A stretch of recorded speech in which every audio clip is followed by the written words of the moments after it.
이 시간에 예배에 나오신 여러분들 모두를 주님의 이름으로 환영합니다. 참 안타깝게 이렇게 다시 또 실시간 예배를 드리게 됐는데, 제가 오늘부터 제가 설교할 기회가 주어지는 동안 몇 주 동안 예배에 대해서 우리가 좀 하나님의 말씀을 전하려고 합니다. 여러분 아다시피 텍사스 코로나 환자가 하루에 10,000명 정도가 넘어가고 있고요.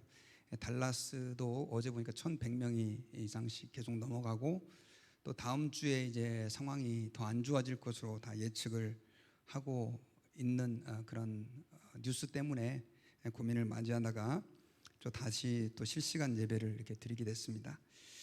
그런데 실시간 예배를 이렇게 다시 이제 전환하면서 아마 성도들이 이런 질문을 할 수 있지 않나 하는 생각을 해봤습니다. 처음부터 그냥 실시간 예배 쭉 해오지 뭐 그렇게 다시 성도들 오프라인 한다고 그래서 또 수선 떨다가 또 다시 또 실시간 예배 한다고 이렇게 하느냐라고 하는 생각이 드실 수 있을지 모르겠습니다. 그런데 여러분 아셔야 되는 게, 사실 실시간 예배는 어쩌면 교회 나와서 예배 드리는 것보다 훨씬 편리한 방법일 수도 있습니다. 말 그대로 몸 치장 안 해도 되고, 기름값 안 써도 되고, 또 그렇게 많이 시간 허비 안 해도 될 만큼 훨씬 더 모여서 예배하는 것보다 편리합니다. 하지만 여러분들이 기억하셨으면 좋은 것은, 실시간 예배는 우리가 어쩔 수 없는 선택이지, 제가 생각할 때는 하나님께서 그 실시간 예배 방식을 아주 좋아하고 기뻐하신다고 생각하지는 않습니다.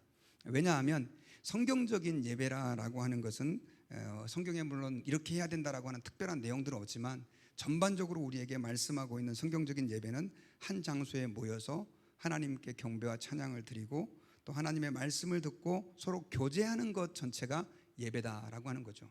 그러니까 영상을 통해서 예배하다 보면 이 모든 것들이 사실 제한될 수밖에 없습니다. 그리고 문제가, 지금 저희가 그 실시간 예배를 드린 지가 몇 달이 됐는데 자꾸 드리다 보니까 어떤 말씀들이 좀, 이야기들이 좀 들리냐면, 이제는 예배 드리는 것 같지가 않다는 거죠. 그냥 핸드폰 화면으로 특별히 작은 걸로 보는 분들은 지금 내가 예배를 했나, 또 하나님 앞에 예배를 드리고 있나 라고 하는 생각들을 갖는 분들도 계시고, 그 다음 또 점점 더 마음이 어떻든 다른 교인들이 직접 보지 않다 보니까 해이해지는 그런 것들을 이렇게 경험한다는 얘기를 제가 들었습니다. 여러분, 그래서 저는 이 시간에 아까 말씀드린 대로 시간이 되는 대로 예배가 뭐고, 정말로 예배는 우리가 어떻게 드려야 되고, 또 예배라고 하는 것이 얼마나 중요한지를 좀 여러분들과 함께 하나님 말씀을 통해서 하나씩 좀 살펴보고, 오늘은 그 첫 번째로 가장 기본적인 예배란 무엇인가 라고 하는 내용을 우리가 시편 96편 말씀을 중심으로 우리가 하나님 앞에서 듣기를 원합니다. 자, 여러분, 예배가 무엇일까요? 되게 아주 단순하고 쉬운 질문 같지만, 성도들에게 이 질문을 했을 때 바르게 예배가 이것입니다라고 예배가 이것입니다라고 정의할 수 있는 성도들은 그렇게 많지 않는 것 같습니다. 왜냐하면 늘 와서 우리가 예배를 드리고 예배해야 된다라고 말하지만, 사실 예배의 정확한 의미를 모르고 예배하는 사람들이 너무 많기 때문에 그렇습니다. 제가 말씀을 준비하면서 예배라고 하는 단어를 성경 검색 프로그램을 돌려서 찾아봤습니다. 그랬더니 신구약 전체에서 예배라고 하는 단어가 36번이 나옵니다. 그런데 이 예배라고 하는 단어가 원문을 보면 다양한 몇 가지의 그 단어로 사용됐는데, 구약에는 샤하라고 하는 단어가 사용이 됐습니다. 제가 파워포인트를 좀 보여주시면, 샤하라고 하는 히브리 말이죠. 그리고 또 아바드라고 하는 단어도 사용이 되었습니다. 이 샤하라고 하는 말은 어떤 뜻이냐면 머리를 숙인다라고 하는 의미가 담겨져 있고요. 아바드라고 하는 단어는 섬긴다, 하나님을 섬긴다라고 하는 의미가 담겨져 있는 거죠. 그러니까 구약적으로 우리가 예배가 무엇이냐라고 질문했을 때 우리는 이렇게 대답을 할 수 있어요. 하나님 아버지 앞에서 머리를 숙여서 하나님 앞에서 경배하면서 하나님을 섬기는 행위다라고 말씀드릴 수가 있는 거죠. 그러니까 예배는 뭐냐? 하나님을 섬기는 행위이고 방법이다라고 하는 것이다라고 하는 것입니다. 여러분, 창세기 22장 우리 5절을 우리 같이 한번 읽어보면요, 사실 성경을 찾아보면 제일 먼저 예배라고 하는 단어가 나오는 곳이 이 창세기 22장입니다. 물론 의미를 나타내는 구절들은 많지만 직접적인 단어가 나오는 것이 22장인데 우리 이 구절을 같이 한번 읽어보겠습니다. 시작.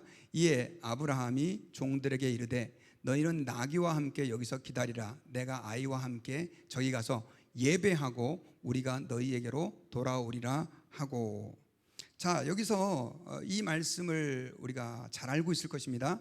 아브라함이 하나님의 명령을 받고 어떻게 해요? 이제 하나님 앞에 그 독자 이삭을 드리기 전에 하나님 아버지 앞에 예배하기 위해서 이제 아브라함이 그러니까 제사를 지내기 위해서 이 말을 하고 있는 거죠. 그런데 여기서 하나님 아버지 앞에 예배한다는 의미는 어떤 의미냐면 하나님 아버지 앞에 제사를 지낸다는 의미예요. 제사를 지낸다. 그러니까 구약에서는 하나님 아버지 앞에 제사를 지내는 행위가 결국 뭐였냐면 하나님 아버지 앞에 예배하는 행위였다라고 하는 것을 우리가 알 수가 있습니다. 자, 그러면 구약에서 하나님을 예배한다는 것은 어떤 의미냐? 하나님께 제사를 지내는 행위였다는 거죠. 그리고 신약에서는 어떤 단어가 쓰였냐면 프로스퀴네오라고 하는 단어가 사용이 됐어요. 이것은 예수님께서 마귀의 시험을 물리치면서 주 너의 하나님만 경배하고 다만 그를 섬겨라 라고 하는 그 섬겨라 라고 하는 단어에서 나온 단어가 바로 이 예배한다 라고 하는 단어입니다. 그리고 여러분, 영어로는 우리가 예배를 뭐라고 했냐면 worship이라고 불러요. 이 worship이라고 하는 단어는 worth라고 하는 가치와 ship이라고 하는 신분, 이 두 가지가 합쳐져서 worship이라고 하는 단어가 되었어요. 그러니까 쉽게 말하면 이것입니다. 하나님에게 알맞는 가치를 우리가 올려드리는 행위가 바로 뭐냐? 예배다라고 하는 것입니다. 자, 그래서 이것을 종합해 보면요, 여러분, 제가 오늘 좀 히브리어, 헬라어 막 얘기해서 좀 복잡하실지 모르겠지만 성경에서 말하고 있는 예배는 뭐냐면 하나님, 영광스럽고 존귀하신 그 하나님의 그 가치, 그분의 영광에 맞는 그거에 우리가 섬겨드리는 행위, 이게 바로 예배다라고 하는 것이죠. 제가 여러분 예를 들어서 한번 설명을 해드리려고 합니다. 지금은 이제 좀 시즌이 지나갔는데 얼마 전에가 미국이 졸업 시즌이었습니다. 그래가지고 많은 이제 졸업생들, 특별히 고등학교 졸업자들과 대학교 졸업자들이 졸업 파티를 했습니다. 그런데 여러분, 이게 졸업 파티를 할 때 저희도 우리 딸이 졸업을 해가지고 우리 막내 딸이 열심히 준비해가지고 이제 파티도 해주고 이렇게 했는데 참 많은 사람들이 수고하고 애쓴 사람을 위해서 파티를 열어주고 또 데코레이션도 합니다. 제가 사진을 좀 하나 가져왔는데, 자, 여기 보니까 저희 동네 사진은 아니에요. 근데 저희 동네도 이것처럼 길에다가 막 붙여놨어요. 졸업 축하한다고 막 이렇게 하면서. 왜 이렇게 할까요? 이렇게 하는 이유는 뭐냐면 공부하느라고 정말 고생했다, 너 정말 수고했다, 이런 그들의 노고와 고생한 것, 인내한 것에 대해서 축하를 해주고 격려해주는 행위가 뭐냐면 졸업 파티고 졸업 셀레브레이션이고 그런 것입니다. 여러분, 예배를 여기에다가 제가 대입한다는 것이 조금 이상하지만 예배는 뭐냐면 그 대상이 일반적으로 만약에 졸업 파티 같다고 한다면 졸업을 한 사람들이 격려해주고 칭찬해주고 그를 칭송해주는 것처럼, 마찬가지로 예배는 우주를 지으신 하나님, 우리를 다스리시고 우리를 만드신 하나님, 구원하신 하나님의 그 영광에 맞게 우리가 감사와 찬양과 영광을, 존귀를 올려드리는 행동이 바로 뭐냐? 바로 하나님 아버지 앞에 예배하는 것이다 라고 하는 것입니다. 그래서 오늘 시편 96편 8절에서 하나님께서 특별히 하나님 아버지 앞에 이 시편 저자는요 이렇게 고백을 했어요. 우리 같이 한번 읽어봅시다. 시작. 여호와의 이름에 합당한 영광을 그에게 돌릴지어다. 자, 이게 뭐라고요? 하나님 아버지 앞에 예배하는 행동이다라고 하는 것입니다. 그래서요, 여러분, 다른 종교들은 대부분 종교 의식이 어떤 의식이냐면 그 신들에게 복을 빌고 복을 구하는 행동입니다. 하지만 기독교의 예배는 복을 빌고 복을 구하는 행동만이 아니라 하나님의 그 영광과 위대하심에 맞게 그분에게 영광을 올려드리는 행위, 그분을 높여드리는 행위가 바로 뭐냐면 예배 행위다라고 하는 것입니다. 그러면 우리가 어떻게 하나님을 예배하고 어떻게 하나님을 섬기는 그 행위를 하게 될까요? 그것은 여러분들이 잘 알고 있는 것처럼 하나님을 찬양하고 또 하나님이 베풀어 주신 은혜에 감사하고 또 하나님 아버지 앞에서 기도함으로 하나님의 뜻이 이루어질 수 있도록 기도하고, 또 우리의 삶을 하나님 앞에 드리는 헌신을 다짐하고, 또 우리의 몸과 시간을 드리고 물질을 들여서 봉사하고, 또 하나님의 말씀에 순종하는 모든 행위를 포함한다라고 하는 거죠. 그게 바로 뭐냐면 예배입니다. 그래서 예배는 조금 더 넓은 의미로 말하면 우리가 직접 나와서 하나님께 감사하고 찬양하고 이렇게 시간을 정해서 하나님의 말씀을 듣는 이 시간뿐만이 아니라 우리의 모든 삶의 영역에서 하나님을 인정하고 하나님의 뜻대로 사는 것을 포함합니다. 그런데 여러분, 제가 이 시간에 좀 포커스를 맞추려고 하는 것은 우리의 모든 삶의 예배도 되게 중요하지만 하나님께서는 우리 인간의 연약함 때문에 특별히 날과 시간과 장소를 정해서 예배받기를 기뻐하셨다는 거죠. 여러분, 구약에서는요, 하나님께서 이스라엘 백성들에게 그들에게 어떻게 예배를 받으려고 했냐면 일주일에 7일 가운데 하루를 안식일로 정했습니다. 여러 가지 그 안식일에 대해서 연구하는 학자들은 우리 인간은 하루를 쉬어야 훨씬 더 능률이 오른다, 이런 얘기들도 하는 사람들이 많이 있지만, 물론 그런 이유도 있지만 하나님께서 안식일을 이스라엘 백성들에게 주셔서 그 하루 아무 일도 하지 말고 하나님 아버지 앞에서 예배하라고 말씀하신 이유는 그만큼 예배가 하나님 아버지 앞에서 중요했기 때문입니다. 여러분, 하나님께서 아담과 하와를 창조하시고 며칠째 쉬셨죠? 7일째 쉬셨죠. 6일째 아담과 하와를 창조하시고 천지창조를 6일 동안 하시고 7일째 쉬셨는데, 여러분, 하나님께서 왜 7일째 쉬셨을까요? 어떤 분들은 온 천지 만물을 하나님이 다 만드셨으니까 얼마나 피곤하셨을까라고 하는 생각이 들 수도 있습니다. 그런데 하나님이 여러분 피곤해 하시는 분이신가요? 그렇지 않습니다. 여러분, 하나님은 피곤하지 않으신 분이세요. 그럼에도 불구하고 하나님께서 7일째 쉬셨던 이유는 뭐냐면, 여러분, 하나님에게는 7일이지만 인간에게는 이 세상에서 맞이하는 첫날이 바로 제 7일째예요. 그래서 하나님께서는 그 7일을 안식일로 규정하시면서 뭐냐면 처음 이 세상에서 맞이하는 인간과 함께 교제하는 날로 사용하시기를 기뻐하셨다는 것입니다. 이것이 바로 뭐냐? 안식일의 시작이었고 예배의 시작이었다라고 하는 것이죠. 그래서 여러분, 우리가 하나님 아버지 앞에서 하나님을 섬기고 또 하나님의 영광에 합당한 예배를 올려드린다라고 하는 것은 너무나 중요한 것이고, 그것을 통해서 하나님 앞에서 우리 인간의 삶이 결정된다라고 얘기를 해도 과언이 아니다라고 하는 것입니다. 자, 그렇다고 한다면 여러분, 우리가 조금 더 구체적으로 예배가 왜 중요한지에 대해서 우리가 하나님의 말씀을 좀 듣기를 원합니다. 자, 여러분, 예배가 왜 중요하냐? 여러분들은 교회에서 성도들이 하는 행위 가운데 제일 중요한 것이 뭐라고 생각하십니까? 전도의 은사를 받아서 열심히 전도하는 걸 좋아하는 분들은 아마 이렇게 생각하는 수도 있어요. 목사님, 전도가 제일 중요합니다, 교회에서. 왜냐하면 영혼을 구원하기 때문입니다. 또 선교를 또 되게 추구하시는 분들은 선교가 중요합니다. 또 성경 공부가 되게 중요하다고 말하는 분도 있고, 교육이 중요하다고 말하는 분도 있고, 제자 훈련이 중요하다고 말하는 분들도 있습니다. 또 봉사하는 분들은 목사님, 봉사가 없인 교회가 돌아가지 않습니다, 봉사가 중요합니다 라고 말합니다. 자, 그런데 여러분도 아시겠지만 코로나 상황이 닥쳤습니다.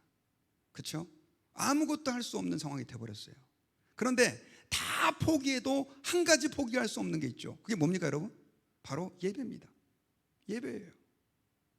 왜냐하면 여러분, 성도들에게 가장 중요한 것이 바로 뭐냐면 그 어떤 프로그램보다도 사실 하나님을 예배하는 것이기 때문에 그렇습니다. 예전에는 여러분, 교회를 성도들이 모여서 예배 드리는 곳을 뭐라고 불렀냐면 교회라고 잘 안 불렀습니다. 뭐라고 불렀죠? 예배당이라고 불렀어요. 왜냐하면 이곳에서 모여서 하나님을 예배하기 때문에. 물론 이 예배당은 예배라고 하는 목적으로만 사용되지 않지만 사용되는 것이 아닙니다. 그러나 우리 성도들에게 교회에서 가장 중요한 것이 예배이기 때문에 그런 표현을 사용하고 있다라고 하는 것입니다. 자, 그렇다고 한다면 저는 예배가 왜 중요한지 몇 가지 이유를 들어서 여러분들에게 설명을 해드리려고 합니다. 그 첫째는 뭐냐면, 여러분, 우리 예배가 중요한 이유는 하나님께서는 우리 인간을 예배하는 존재로 창조하셨기 때문에 그렇습니다. 여러분, 이사야 43장 21절을 같이 한번 읽어보겠습니다. 자, 시작. 이 백성은 내가 나를 위하여 지었나니 나의 찬송을 부르게 하려 함이다. 자, 하나님이 이 백성은 내가 나를 위해서 지었다는 거예요. 이 말은 하나님은 인간들을 하나님을 위해서 창조했다는 뜻이에요. 그런데 뭘 하게 하기 위해서요? 나의 찬송을 부르게 하려 합니다.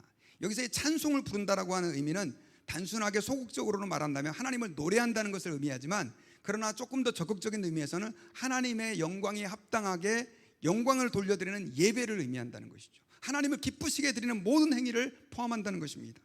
하나님은 우리 인간을 만드실 때 어떻게 만드셨다라고 말하고 있냐면, 우리 인간들을 하나님을 예배하는 존재로 만드셨다고 말씀하고 있어요. 아까 말씀드렸던 것처럼 제7일째 하나님이 안식하신 이유도 인간들을 만들어 놓고 그들과 교제하면서 어떻게 보면 하나님은 예배를 받으시기로 하신 것이다라고 하는 것입니다. 그리고 두 번째 중요한 이유는 뭐냐면, 구원받은 이유, 우리가 죄에서 구원받은 이유도 바로 하나님을 예배하기 위해서다라고 하는 것입니다. 자, 여러분, 에베소서 1장 4절부터 6절까지요, 절수가 조금 길고 글씨가 작지만 우리가 한번 같이 읽어보겠습니다. 시작. 곧 창세전에 그리스도 안에서 우리를 택하사 우리로 사랑 안에서 그 앞에 거룩하고 흠이 없게 하시려고 그 기쁘신 뜻대로 우리를 예정하사 예수 그리스도로 말미암아 자기의 아들들이 되게 하셨으니, 이는 그가 사랑하시는 자 안에서 우리에게 거둬주시는 바 그의 은혜의 영광을 찬송하게 하려는 것이라. 여러분, 말이 굉장히 어렵습니다. 그러나 이 말씀에서 하나님이 우리에게 말씀하고 있는 게 뭐냐면, 하나님께서 우리를 창세전에 선택하시고 예수 그리스도를 이 땅 가운데 보내서 십자가에서 구원하시고, 그리고 하나님의 아들되게, 하나님의 자녀가 되게 하게 한 이유가 뭐냐? 6절에 보니까 그의 은혜의 영광을 찬송하게 하려 하는 것이라. 이 말은 무슨 말입니까? 하나님을 예배하는 존재가 되도록 하게 하기 위해서 우리를 구원했다는 뜻이에요. 그러니까 사실 여러분, 전도와 선교의 목적도 결국은 뭡니까? 그들이 하나님 앞에 회개하고 돌아와서 하나님을 예배하는 자가 되게 하는 것이 바로 전도와 선교의 목적이기도 하다라고 하는 것입니다. 그 다음에 세 번째로는요, 예수님, 우리가 이 예배가 너무 중요한 이유는 예수님께서 너무나 예배를 좋아하시는 분이시다라고 하는 것을 우리가 알 수 있어요. 우리 성경 구절 한번 보십시다. 누가복음 19장 40절을 같이 한번 읽어보겠습니다. 자, 같이 읽어보겠습니다. 시작. 대답하여 이르시되 내가 너희에게 말하노니 만일 이 사람들이 침묵하면 돌들이 소리 지르리라 하시니라. 자, 이 말씀은 예수님께서 예루살렘에 들어가실 때 사람들이 길에다가 겉옷을 깔고 호산나 호산나 찬양을 했습니다. 그때 바리새인들이 그 예수님을 향하여 찬양하고 있는 그 제자들과 사람들을 보고 열받았어요. 왜냐하면 예수님은 자기들이 생각할 때는 그냥 뭐 특별한 인간인데, 마치 하나님을 높이는 것처럼 그들이 예수님에게 찬양을 올려드리니까, 예수님을 예배하니까 그 사람들이 예수님에게 당신의 제자들을 좀 중지시키십시오 라고 말을 했어요. 그때 예수님께서 하신 대답이 뭐냐면, 대답하여 이르시되 내가 너에게 말하노니 만일 이 사람들이 침묵하면 누가 소리 지르리라? 돌들이 소리 지르리라. 여러분, 예수님은 사람들의 찬송을 기뻐하시고 사람들의 경배를 즐거워하시는 분이신데, 예수님께서 얼마나 그들의 찬송과 경배를 원하시는지, 만약 그들이 잠잠한다고 한다면, 그들이 침묵하다고 한다면 나는 돌들의 입을 열어서도 찬양을 받고 예배를 받으시겠다는 분이세요. 그 박종호 씨가 만든 찬양 중에서 우주의 지휘자가 하면서 나오는 찬양이 있어요. 거기 보면 천둥, 번개, 비바람, 그 다음 또 흑암, 이 모든 것들이 다 하나님을 찬양한다고 그렇게 고백하는 그런 찬양인데요, 여러분, 주님은 예배 받으시기를 기뻐하시는 하나님이시다라고 하는 사실을 우리가 여기서 기억을 해야 됩니다. 그리고 또 한 가지 예배가 되게 중요한 이유는 뭐냐면, 하나님 아버지께서 예배하는 자를 찾으시기 때문에 그렇습니다. 자, 여러분, 요한복음 4장 23절을 우리 같이 한번 읽어보겠습니다. 자, 시작. 아버지께 참되게 예배하는 자들은 영과 진리로 예배할 때가 오나니 곧 이때라. 아버지께서는 자기에게 이렇게 예배하는 자들을 찾으시느니라. 자, 이 말씀에서 하나님은 어떤 분이라고 말씀하고 있습니까? 예배하는 자들을 찾고 있다는 거예요. 여러분, 많은 사람들이 예배를 그냥 드리지만 하나님께서는 진심으로 예배하는 자를 세킹하고 찾고 계신다라고 하는 것입니다. 여러분, 이 말은 바로 어떤 의미입니까? 하나님 아버지께서는 예배를 너무 좋아하시고 우리가 예배하는 존재로 세워져 가기를 기뻐하고 계신다는 것입니다. 그래서 하나님은 예배를 멸시하는 사람들을 하나님께서는 가만히 두지 않으셨어요.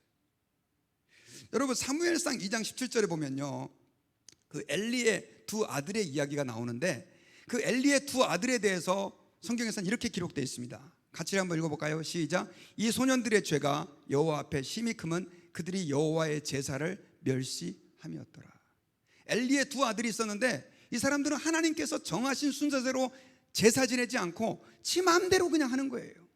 심지어 성전에서 수종드는 여인들과 같이 동침하고, 그 다음에 뭐예요? 그 뭐 정해진 규칙 막 어기고 자기들 그냥 하고 싶은 방식대로 하는 거예요. 이것이 하나님께는 제사를 멸시하는 것으로 간주되었고, 나중에 그 두 사람이 어떻게 됐습니까? 다 죽임을 당하게 되었던 것을 우리가 알 수 있습니다. 여러분 기억하셔야 돼요. 하나님은요, 예배를 잘 드리면 좋고 뭐 대충 예배 때우기만 해도 어쨌든 간에 네가 나와서 내 얼굴 비쳤으니까 그걸로 오케이, 왜? 나는 사랑이니까. 그런 분이 아니라는 거예요. 하나님은 예배하는 자를 찾으시고 계시고, 예수님은 돌들의 입을 열어서라도 예배를 받으시고 싶어 하시는 분이고, 우리를 구원하신 이유, 우리를 창조하신 이유가 예배라고 성경에서는 우리에게 선언하고 있다라고 하는 것입니다. 자, 그렇다고 한다면 여러분, 하나님이 기뻐하시는 예배란 어떤 것을 말할까요? 저는 이 시간에 여러분, 우리가 하나님이 기뻐하시고 하나님이 받으실 만한 예배가 어떤 것인지를 좀 우리가 좀 몇 가지 살펴보면서 하나님 앞에서 우리의 예배의 모습을 돌아보고 정말로 하나님 앞에 기쁨으로 예배할 수 있는 예배자로 성공하기를 주님의 이름으로 부탁합니다. 자, 먼저 하나님이 기뻐하시는 예배란 우리의 즐거움이 아닌 하나님을 기쁘시게 하는, 나의 즐거움이 아닌 하나님을 기쁘시게 하는 예배를 드리는 사람, 이것이 바로 하나님이 기뻐하시는 예배의 가장 중요한 첫 번째 태도입니다. 여러분, 구약에 하나님이 임재하시는 곳의 상징이었던 성막, 나중에 이제 이게 오늘날 예배당으로, 예배로까지 이제 발전됐는데, 근데 그 성막 안에는요, 의자가 없었습니다. 제사장들은 그곳에서 하루 종일 섬기고 수고하는 일들을 했는데, 그 성전은 성막은 결국 예배하는 제사장들의 편의를 위한 그거는 하나도 제공되어 있지 않아요. 오직 누구를 위해서? 하나님의 기쁨을 위해서만 존재하는 곳이었다라고 하는 것입니다. 구약의 제사장들은 하나님을 제사할 때 내가 이걸 통해서 나의 기쁨을 채워야 되겠다라고 하는 생각 자체를 할 수도 없었고 하지도 않았습니다. 그런데 여러분, 오늘날 많은 성도들은 하나님 아버지 앞에서 예배할 때 하나님을 즐겁게 해드리기보다는 나의 즐거움을 구하고 나의 즐거움을 추구하는 예배를 그렇게 좋아하게 되는 경향으로 바뀌어버리고 있는 것을 우리가 알 수가 있습니다. 아까 제가 신약에서 사용된 예배라고 하는 단어가 헬라말로 프로스퀴네오라고 하는 단어라고 했습니다. 이것은 어떤 뜻이냐면 입맞추러 나아가다, 손에 입을 맞춘다, 엎드린다, 그런 의미가 있죠. 여러분 한번 생각해 보세요. 예전에는 여러분 문안이라는 것이 있었습니다. 문안. 그래서 옛날에 뭐 시집 온 그 젊은 세대 같은 경우 남편과 함께 나이 드신 뭐 시어머니, 시아버지한테 아침에 일찍 일어나가 가지고 그분들에게 인사하는 그걸 문안이라고 그러는데, 그런 습관들이 있었어요. 그런데 여러분, 그렇게 부모님에게 나아가는 것이 나를 위한 거예요? 사실은 1차적으로 부모님을 기쁘시게 해드린 거예요. 부모님을 위한 거죠. 프로스퀴네오라고 하는 단어, 우리가 하나님께 나아간다라고 하는 이 단어, 하나님을 예배한다라고 하는 것은 뭐냐면 궁극적으로 내 기쁨을 위한 것이 아니라 하나님의 기쁨을, 하나님을 기쁘시게 해드리는 것이다 라고 하는 것을 우리가 기억을 해야 됩니다. 예배는 하나님을 기쁘시게 해드리는 것이다. 그러니까 예배를 사람들이 나올 때 이렇게 생각하는 분들이 많이 계세요. 예배를 잘 드리면 하나님 내게 복을 주신다. 예배를 드리면 내 마음에 기쁨이 온다.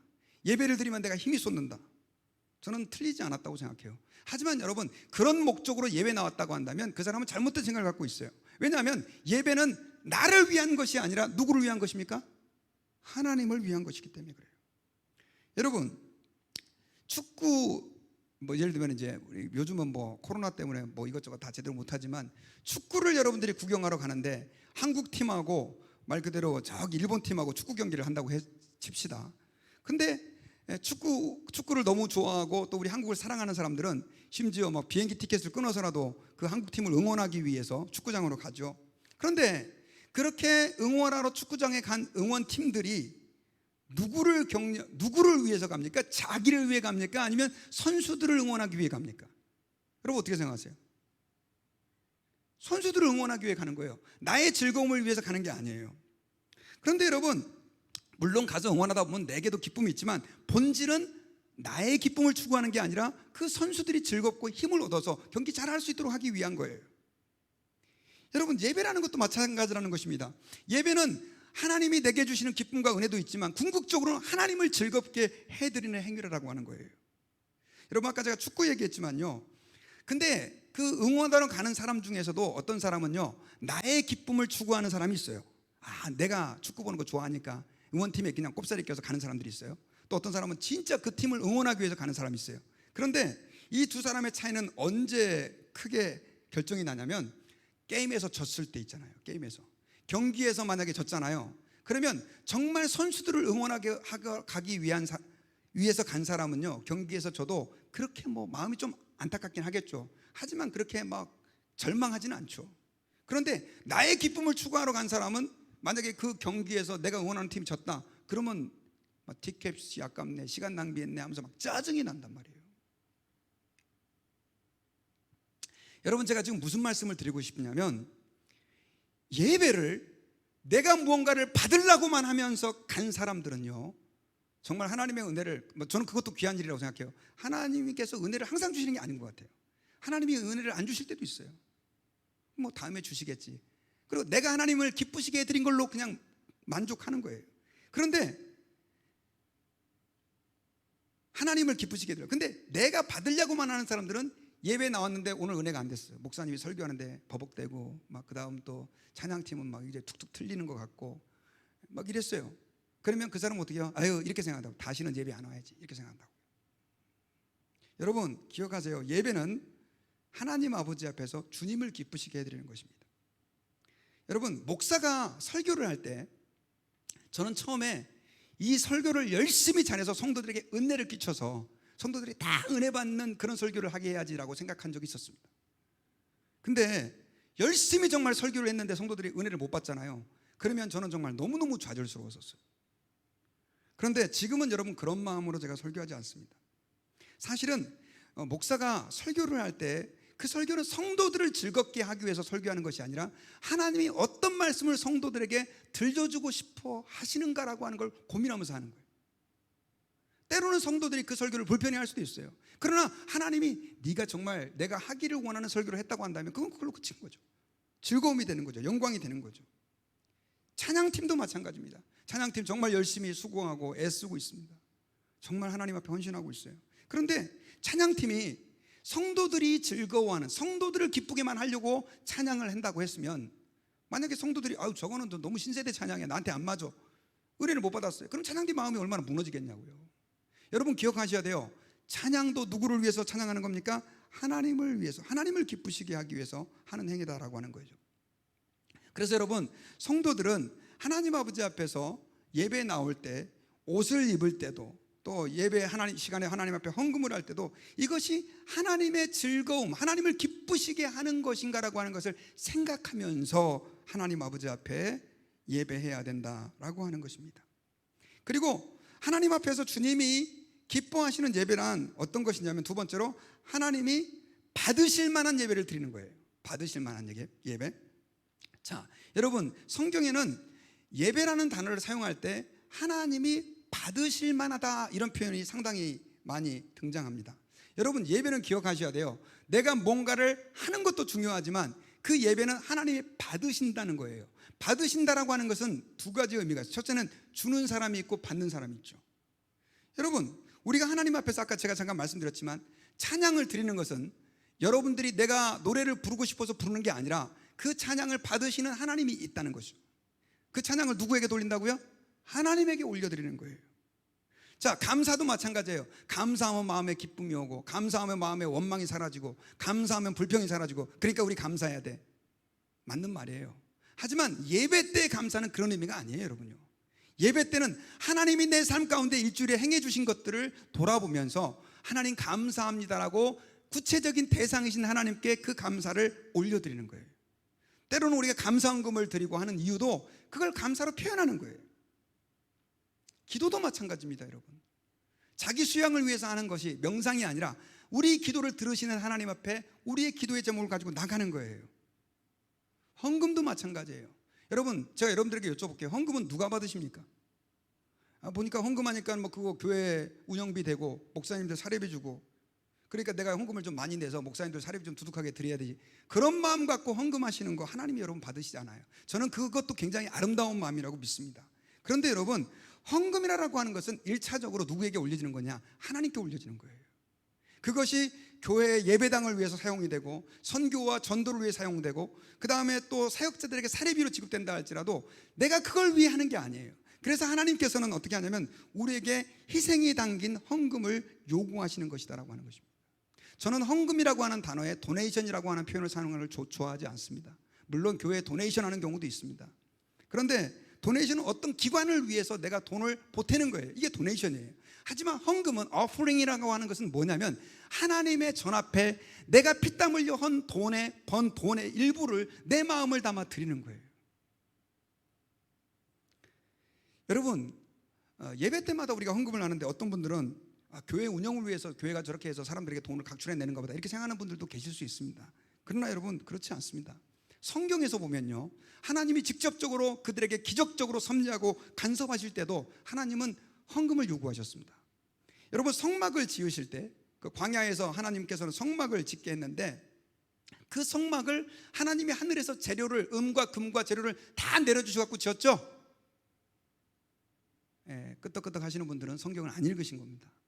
성도들이요, 애굽에서 나오면서 말 그대로 비상금이죠. 비상금. 그 비상금을 가지고 그 주인이, 그 노예였을 때 주인이 준 은금들 있잖아요. 그런 것들을 가지고 다 하나님의 전에 헌신해 가지고 만들어 놓은 게 뭐예요? 성막이에요. 그러면 우리 이렇게 한번 물어볼 수 있습니다. 아니, 하늘에서 만나를 매일 내리시고 그 광야에서 수십만 명을 매출하기로 먹으신 하나님이, 홍해를 가르시는 하나님이 뭐가 부족해서 성도들의 그 푼돈 안 되는 그 금부척이, 그거 말 그대로 자기 생활 마지막 보루인 걸, 그걸 갖다 하나님이 받아가지고 성막을 짓게 합니까? 여러분, 생각해 보셨어요? 여러분, 하나님이 만약에 온 우주의 주인이시고 전능하신 하나님이라면 여러분, 목사들 못 먹여 살릴 것 같습니까? 여러분, 여러분들 헌금만 해도 먹여 살립니다. 교회 운영비 안 나올 것 같습니까? 나옵니다. 근데 왜 하나님이 헌금하라고 하느냐? 그 이유는 하나님은요, 우리와 하나님의 일을 동역하기를 원하세요. 우리와 하나님의 일을 동역하기를 원하세요. 그래서 우리의 땀과 피가 하나님의 일에 영어로 멀징, 합쳐지기를 원하시는 것이죠. 여러분, 그래서요, 우리는 기억해야 돼요. 하나님 아버지 앞에 예배한다라고 하는 것은, 하나님 아버지 앞에 예배의 순서를 따라 주님께 나아간다라고 하는 것은 대상이 있으신 그 하나님이 받으실 만한 예배를 드리는 거예요. 여러분, 제가 하나님 아버지 앞에서 그런 예배자가 되기를 원하고 또 여러분들이 저는 그런 예배자가 되기를 원합니다. 그리고 또 하나님이 기뻐하시는 예배는 어떤 예배냐면, 세 번째로는 잘 준비해서 드리는 예배예요. 잘 준비해서 드리는 예배. 자, 여러분, 만약에 목사가 강단에 섰습니다. 근데 설교 준비를 하나도 안 하고 강단에 서 있어요. 그러면 여러분들이 이렇게 말할 것입니다. 목사님이 뭐 하는 거야 도대체? 설교도 하나도 준비도 안 하고. 어떤 목사님은 여러분 그 설교를 하도 준비를 안 하고 그래가지고 장로님이 그랬대요. 목사님 설교 준비를 언제 하세요? 그래.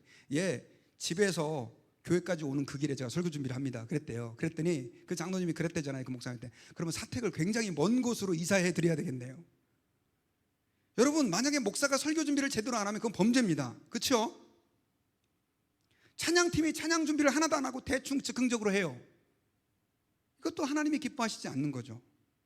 그럼 여러분들에게 여쭤볼게요. 성도들은 뭘 준비해야 됩니까? 성도들은 예배를 위해서 뭘 해야 됩니까? 구약 백성들은요, 양을, 제물을 자기들이 직접 준비했습니다. 그럼 여러분들은 뭘 준비합니까? 제가 헌금 얘기를 하는 게 아니에요. 헌금은 그 가운데 하나예요. 우리가 하나님 아버지 앞에 정말로 주님이 받으실 만한 예배를 드릴 수 있도록 우리는 우리의 옷가짐, 옷차림을 준비하고 우리의 마음을 준비하고 우리의 가족들을 준비시키고 하나님의 말씀으로 나를 준비해서 드려야 되는 거죠. 이게 바로 하나님이 기뻐하시는 예배예요. 이건 온라인 예배도 똑같습니다. 온라인 예배도 마찬가지. 온라인 예배 드리니까 목사님이 안 보니까 누구 다른 성도들이 보는 사람이 없으니까 대충 반바지 차림으로 소파에 반쯤 기대고 누워있다가 또 어디 가서 마이크로웨이브 가서 물 한 잔 갖다 따로 먹고 그러면서 예배 드리고, 여러분 그 예배를 정말 준비된 예배, 하나님이 받으실 만한 예배라고 할 수 있을까요? 저는 그렇게 생각하지 않습니다. 그런 분들이 안 계시겠지만 하나님 아버지 앞에서. 그래서요, 비록 온라인으로 예배를 드린다 할지라도 여러분들 준비된 예배를 드려야 돼요. 준비는 사실 일주일 내내 하는 것입니다. 특별히 여러분 토요일 밤에 준비를 잘 하셔야 돼요. 이 젊은이들 밤새도록 놀다가 간신히 예배에 일어나가지고 와가지고 드리는 예배를 하나님 받으시겠냐고. 전 그렇게 생각하지 않습니다. 그리고 또 한 가지 우리가 기억해야 될, 하나님이 받으실 만한 기뻐하시는 예배는 희생이 있는 예배를 드려야 된다라고 하는 것입니다. 여러분, 구약의 예배는, 파워포인트가 좀 안 맞네요. 구약의 예배는 희생이 있는 예배였습니다. 여러분, 제사 가운데 여러분 동물 희생 없이, 물론 소제는 동물 희생이 없었지만 그렇게 드리는 예배가 없었어요. 그리고 그 희생은요, 상당히 그들의 마음에 부담이 될 만큼이었습니다. 아까 말씀드렸던 창세기 22장 5절에서요, 아브라함이 종들에게 이르되 너희는 나귀와 함께 기다리라, 내가 아이와 함께 저기 가서 예배하고 우리가 너에게 돌아오리라 그랬잖아요. 여러분, 여기서 아브라함은 이삭을 하나님께 드리는 희생을 예배라고 생각을 했어요. 물론 언제나 그래야 되는 건 아니지만 희생이 없는 예배는 참된 예배가 아닙니다. 여러분, 하나님께서는요, 우리를 위해 어떤 일을 행하셨습니까? 우리에게 독생자 예수 그리스도를 내보내 주셨습니다. 그분은 하나님과 동등되신 분이신데 우리를 위해서, 우리의 죄를 대속하시기 위해서 십자가에서 죽으셨습니다. 하나님께서 먼저 그 어마어마한 희생을 치러주시고요, 이제는 우리가 더 이상 양이나 염소나 비둘기를 가지고 하나님께 나아가지 않아도 되었습니다. 근데 이 말은 우리가 예배 시간에 이제는 희생 안 드려도 된다는 의미는 아닙니다. 하나님은 오히려 로마서 12장에서 우리의 삶을 하나님이 기뻐하시는 거룩한 산제물로 드리라고 말하면서 우리의 모든 삶이 하나님 아버지 앞에 예배로 드려지기를 주님은 원하셨다는 것입니다. 그러니 구약의 제사보다도 우리는 사실 더 큰 희생을 우리가 하나님 앞에 결단해야 되는 거죠. 예배를 위해서 내가 뭔가를 누리고 받고 채우는 것, 이것들은 예배 본질이 아니에요, 여러분요. 특별히 저는 그래서 여러분, 우리가 하나님 아버지 앞에서 예배할 때 헌금이 굉장히 중요하다고 생각해요. 교회 돈이 없어서가 아니에요. 왜냐하면 가장 우리의 삶을 sacrificing하는, 희생하는 표현이 뭐냐? 바로 헌금이기 때문에 그래요.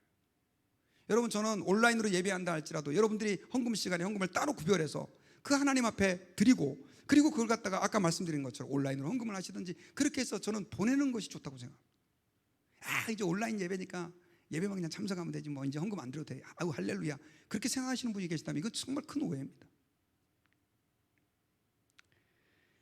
자, 그리고 이렇게 말씀을 여러분 제가 쭉 드렸는데, 조금 더 우리가 예배를 잘 이해하기 위해서 여러분들이 몇 가지 예배에 대한 오해들을 좀 정리를 했으면 좋겠어요. 예배가 아닌 것들, 예배에 대한 오해들. 자, 지금까지 좀 한 내용들을 토대로, 먼저는요, 예배가 아닌 건 뭐냐면 봉사를 예배로 대신하지 말아야 됩니다. 자, 봉사는 예배의 굉장히 중요한 한 부분입니다. 지금 찬양팀도 봉사하고, 저도 지금 설교하는 게 이게 봉사입니다. 뒤에는 음향실에서도 지금 수고하고 있기 때문에 여러분들이 실시간 예배를 볼 수 있어요. 또 평상시에는 음식도 만들어 봉사하는 분들도 계십니다. 그 주일학교 아이들을 가르치는 분들도 다 봉사합니다. 근데 여러분, 나는 주님을 위해서 열심히 봉사했으니까 그걸로 퉁친다, 예배를. 퉁치셔도 돼요. 하지만 그 사람이 예배를 드린 건 아니에요. 예수님께서 마리아와 마르다의 이야기를 통해 우리에게 말씀하셨잖아요. 주님은요, 만약에 네가 예배냐 일이냐 둘 중에 하나를 선택해야 된다면 차라리 뭘 하라고? 예배를 선택하라. 일하지 말라는 거예요. 왜냐하면 예배가 그만큼 소중한 것이기 때문에 그렇습니다. 아무리 봉사가 귀하다 할지라도 저는 봉사하시는 분들 정말 존경합니다. 그분들의 수고 너무 귀합니다. 하지만 봉사가 예배를 대신할 수 없습니다. 두 번째로는 성경 공부가 예배를 대신할 수 없다는 것을 여러분 기억해야 됩니다. 제가 여러분 유학생들을 전도하기 위해서 캠퍼스마다 돌아다니면서 성경 공부 그룹을 만든 적이 있습니다. 어떤 때는 한 주에 4번씩 캠퍼스를 돌아다니면서 친구들을 전도해서 성경 공부를 인도했습니다. 교회 안 다니던 친구들이니까요, 또 그래도 먼 데서 목사님이 어떨 때는 차로 30-40분씩 운전해 와서 성경 공부 인도해 주니까 너무 좋아하는 거예요. 근데 문제는 예배는 안 나와요. 나오려고 그러니까 부담스럽다 그러고. 근데 여러분, 제가 그때 느낀 게 있어요. 이게 뭐냐면 예배를 나오지 않으니까 아무리 성경 공부를 많이 해도 그들의 믿음이 나중에 어떻게 돼요? 그냥 흐지부지 없어져 버려요. 성경 공부 안 하니까 그게 끝나버리는 거죠.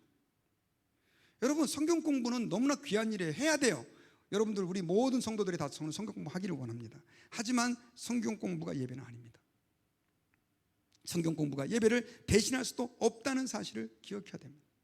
이민교회에서 저는 그런 성도들을 봤어요. 어떤 성도들은 자기는 주중에 성경 공부 참석했다는 거예요. 우리 교회는 그런 분들이 없지만, 그러니까 이제 예배 안 가도 된다는 거예요. 여러분, 그렇지 않습니다. 여러분, 내가 성경 공부를 아무리 많이 했다 할지라도, 기도회에 참석해서 눈물 흘리고 내 하나님 아버지 앞에서 주님의 그 임재하시는 경험을 했다 할지라도, 하나님 아버지 앞에서 예배를 안 드는 사람은 예배를 안 드린 거예요. 그 다음에 세 번째로는 여러분, 목사의 설교를 듣는 행위를 예배로 대신하지 마시기 바랍니다. 지금은 누구나가 다 유튜브에서 목사의 설교를 들을 수 있습니다. 어떤 분들은 일주일에 막 몇 편씩 설교를 듣습니다. 이 목사의 설교 많이 들었으니까 주일날 같이 예배할 필요 없다, 이렇게 생각하시는 분들이 계세요. 또 어떤 분은 이런 분도 계세요. 너무 예배 시간에 바쁘니까 목사 설교 시간에 시작할 때만 딱 왔다 끝나면 또 가요. 그리고 나는 예배를 드렸다. 천만의 말씀 만만의 콩떡입니다. 그 예배를 하나님 받으시겠어요? 설교는 설교예요. 설교는 예배의 중요한 부분이에요. 아멘. 하지만 설교가 예배는 아니에요. 그러니까 여러분들이 설교의 은혜를 못 받았어도 예배를 안 드린 건 아니란 말이에요. 은혜를 받으면 더 감사하지만. 왜냐하면 설교는 주님께서 우리에게 하시고자 하는 말씀을 예배 가운데 듣는 한 시간일 뿐입니다. 그러므로 여러분, 이것들이 여러분들의 예배를 대신하지 마시기 바랍니다. 그리고 마지막으로, 찬양이 예배라고 생각하지도 마십시오. 찬양했다 그래서 한 주 동안 나는 하나님 앞에 열심히 찬양했고, 지난주에 화요일 날은 찬양 예배에 갔다 와서 찬양을 드렸으니까, 많이 드렸으니까 이번 주 예배는 안 드려도 돼, 예배는 뭐 보링하고 그때 그 드리는 찬양보다 못해 라고 생각하는 분들이 계실지 모르겠습니다. 여러분, 아닙니다. 아무리 내가 하나님을 한 주 동안 찬양하며 살아도 그 찬양도 마찬가지로 예배의 한 부분이다 라고 하는 것입니다. 자, 제가 몇 가지 오해에 대해서 좀 말씀드렸는데, 저는 이제 여러분들에게 말씀의 결론을 말씀드리려고 합니다. 여러분, 예배는요, 우리 성도들의 엄청난 어마어마한 특권입니다. 죄인된 피조물들이 하나님의 은혜에 예수 그리스도의 십자가의 보혈로 구원받아서 하나님의 보좌 앞에 나갈 수 있는 특권을 얻게 됐고, 그 보좌 앞에 나가는 시간이 뭐냐? 바로 예배입니다. 여러분, 대통령 한번 만나려고 해도 얼마나 힘들어요. 제가 한국에서 큰 교회 목사님을 여기 달라스에 부흥 강사로 초청을 했는데, 교회가 크니까요, 큰 교회 목사님 전화 통화도 안 되더라고요. 비서가 받아요. 누구십니까? 달라스 저기 뭐 목사의 교회 협의회 무슨 임원입니다. 그랬더니 잠깐 기다려 보세요. 나중에 이메일로 드릴 테니까 그냥 기다리세요. 그래요. 아이고 참, 교회가 좀 크니까 목사 앞에 나가는 것도 힘들어요. 뭐 우리 교회 여러분 성도들 감사하시기 바랍니다. 근데 여러분, 우리가 하나님의 보좌 앞에 나가게 됐다니까요. 트럼프 대통령 여러분 뭐 이놈저놈 막 욕하고 막 저 인간 왜 저러냐 뭐 크레이지니 어쩌니 해도 그분 만나러 갈 수 있습니까 여러분? 못 만나요. 근데 하나님 아버지 앞에 우리가 나갈 수 있게 됐다고요. 예수 그리스도의 보혈로. 그게 바로 뭐냐? 예배입니다. 예배. 지금은 코로나 때문에요, 예배하기 힘든 상황에 처했습니다. 사실은 여러분, 저는 코로나가 무서워서 이거 온라인 예배 그런 거 하는 거 아니에요. 정말 덕을 위해서입니다. 덕을 위해서. 덕을 위해서예요. 그런데 제가 많이 염려되고 걱정되는 것은, 온라인 예배드리고 실시간 예배드리다가 혹시 여러분들의 그 예배에 대한 의식이 흐려질까? 저는 여러분, 작은 화면에서 스마트폰으로 예배를 드리면서도 정말로 진실함으로 하나님을 예배한다면 전 그곳에 하나님이 임재한다고 믿습니다. 왜? 지금 어쩔 수 없는 상황이니까요. 저는 여러분들 모두가 다 하나님이 기뻐하시는 예배자가 되기를 원합니다. 근데 여러분, 제가 지금까지 쭉 얘기한 걸 보면 하나님을 기쁘시게만 해드려야 된다 이렇게 얘기했는데, 사실 하나님을 기쁘시게 예배를 하다 보면요, 그런 예배를 드리다 보면 하나님이 우리에게 뭘 줍니까? 기쁨을 줘요. 여러분, 선물을 받는 사람 기분 되게 좋잖아요.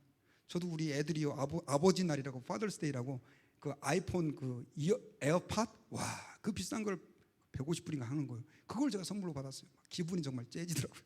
너무너무 좋아요. 근데 보니까, 가만히 보니까 아빠 그거 잘 작동해? 자꾸 물어봐요. 그냥 지들도 기분이 좋거든요. 우리 딸도 와 있는데. 여러분, 제가 지금 뭘 얘기하느냐면, 여러분들이 하나님이 받으실 만한 예배, 하나님이 기뻐하시는 예배를 드리면 우리에게도 뭐가 임해요? 기쁨이 임한다는 사실을 기억하십시오. 엄마 품에 있는 아기는요, 그 무엇과도 바꿀 수 없는 기쁨과 감격이 있는 것입니다. 하나님 앞에 예배하는 자리가 그런 자리가 되기를 주의 이름으로 축원합니다. 제가 여러분 말씀을 준비하다가 생각나는 찬양이 있었습니다. 아주 단순한 가사의 찬양이에요. 재미 되게 없는 찬양입니다. 그러나 하나님 아버지 앞에서 우리가 예배하는 기쁨을 이거보다도 잘 표현한 찬양이 없어요. 가사를 제가 한번 읽어드릴게요. 파워포인트로도 제가 준비했는데 한번 같이 한번 읽어볼까요? 우리 가사 다 읽고요. 그리고 하나님 앞에 우리 찬양을 한번 했으면 좋겠습니다. 자, 시작. 주께와 엎드려 경배드립니다. 주 계신 곳엔 기쁨 가득. 무엇과도 누구와도 바꿀 수 없네. 예배드림이 기쁨이 됩니다. 아멘. 네, 우리 같이 하나님 앞에 우리 잠깐 기도하고 찬양드리겠습니다. 하나님 아버지, 오늘 말씀을 통해서 우리가 예배가 무엇인지, 얼마나 중요한지, 또 어떻게 예배해야 하는지를 깨달을 수 있도록 은혜를 베풀어 주심 감사합니다. 코로나 때문에 또 이렇게 실시간 예배가 오래 지속되는 그런 상황 가운데 예배에 대한 저희들의 마음이 많이 희미해져 있음을 고백합니다. 다시 말씀을 통해서 하나님 앞에 예배하는 것이 얼마나 소중하고 가치 있는 것인지를 깨닫게 하심을 감사합니다. 주님, 바라옵고 원하옵는 것은 저희들이 주님을 기쁘시게 하는 신실한 예배자가 되게 해 주시고, 또한 하나님께서 약속해 주신 대로 예배하는 가운데 주님의 기쁨 우리 모두가 누릴 수 있는 은혜도 쏟아부어 주옵소서. 예수님 이름으로 기도하옵나이다. 아멘.